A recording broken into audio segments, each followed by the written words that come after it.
ครับสวัสดีพ่อแม่พี่น้องเมื่อสุขุสุขคนเนาะมื้อนี้ก็มาอยู่กับบ่าวลิงชนบทเส้นเก่าเส้นเคยพ่อแม่พี่น้องอากาศหนาวๆยามเช้านี้เนาะพ่อแม่พี่น้องเนาะก็ได้ทำการดังไฟพ่อแม่พี่น้องดังไฟตามเขาเนาะพ่อแม่พี่น้องเนาะผู้ใดที่ว่าเขามาแล้วก็อย่าลืมเด้อฝากกดไลค์กดแชร์กดติดตามให้แน่เนาะเพื่อเป็นกำลังใจในการเฮ็ดคลิปต่อไปเนาะพ่อแม่พี่น้องเนาะไปรับเบิ่งรับชมนำกันเลยเนาะพ่อแม่พี่น้องเนาะ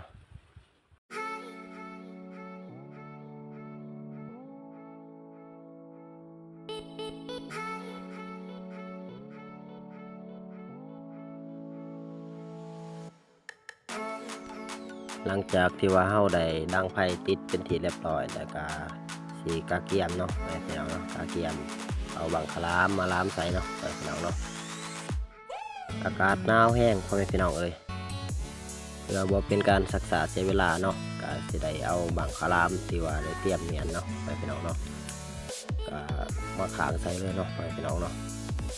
บังคลามนี่ก็ทางเบาลิงก็สิทำการมาแต่คืนนี้แล้วเนาะไปพี่น้องเนาะมาปะเพราะว่าถ้าเฮาบ่มานี่เขาก็สิบ่สุกปานใดเนาะไปพี่น้องเนาะเฮาได้มาปะแล้วก็สิสุกดีบังคลามเฮาเนาะ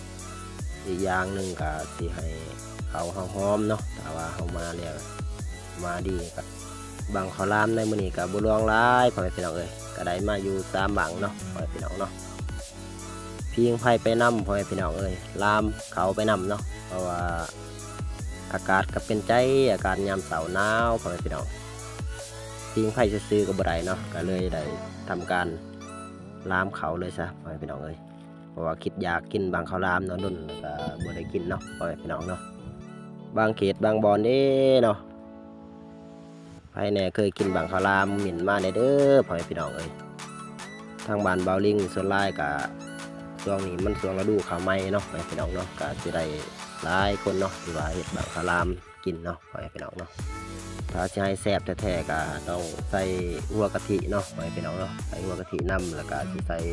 มะพร้าวเนาะพ่อแม่พี่น้องเนาะใส่มะพร้าวเจียวเนาะพ่อแม่พี่น้องเนาะโอ้เข้าทาเลยพ่อแม่พี่น้องใส่น้ำตาลไปพร้อม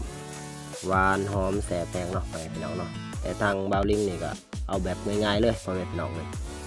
ก็มีแต่ข้าวล้วนๆเนาะก็บ่ได้ใส่หยังป่นเพราะว่าเบาลิงก็แบบบ่มีงบประมาณเพียงพอเนาะก็เฮ็ดตามแต่เบาลิงอยากเลยเนาะพ่อแม่พี่น้องเนาะบางเขตบางบอน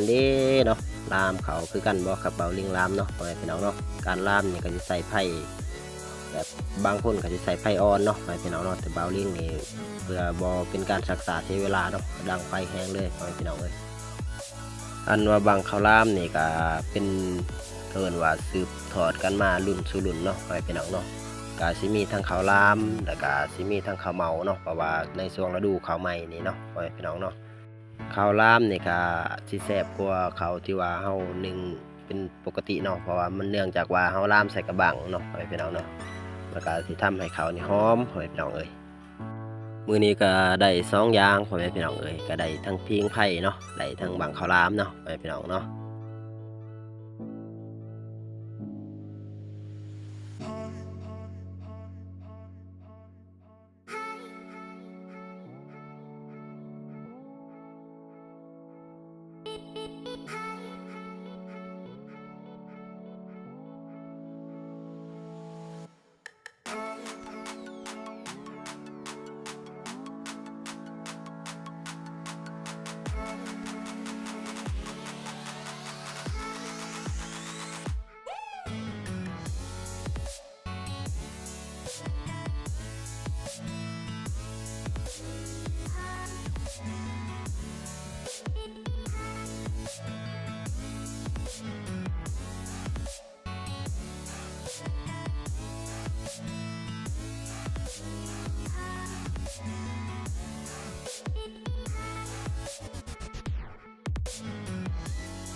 เนาะ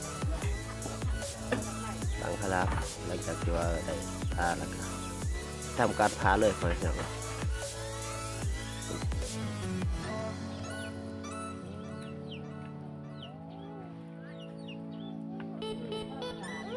อากาศหนาว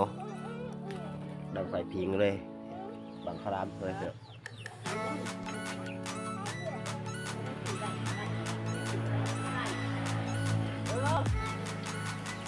จะพาเบิ่งกันเลยเนาะการพาบังคารามนี่ก็สิบ่ได้พามืดบัดเดียวเนาะพี่น้องเนาะก็สิใส่เป็น2รอบเพราะว่าทางพามืดบัดเดียวนี่ก็สิเฮ็ดในเตี้ยที่ว่าจะได้กระบังเนาะอีกเนาะก็สิเฮ็ดให้เรากินข้าวก็บ่แซ่บปานใดพี่น้องเอ้ย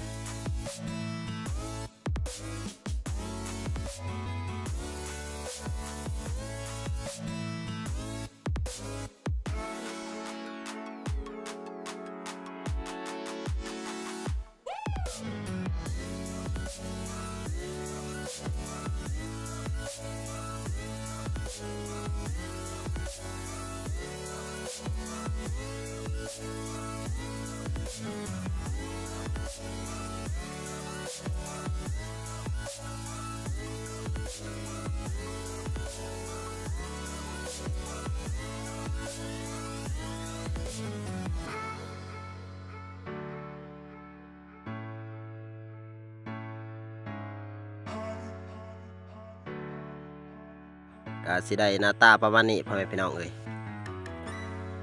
เอาคลิปนี้ก็สิจบสำนี้เนาะพ่อแม่พี่น้องเนาะคลิปหน้าพบกันใหม่ขอบคุณใจเบิดสุขสุขเนาะที่เข้ามาติดตามนะครับชมเนาะขอให้มีสุขภาพแข็งแรงเบิดสุขเด้อที่เข้ามาติดตามนะครับชมคลิปนี้เนาะ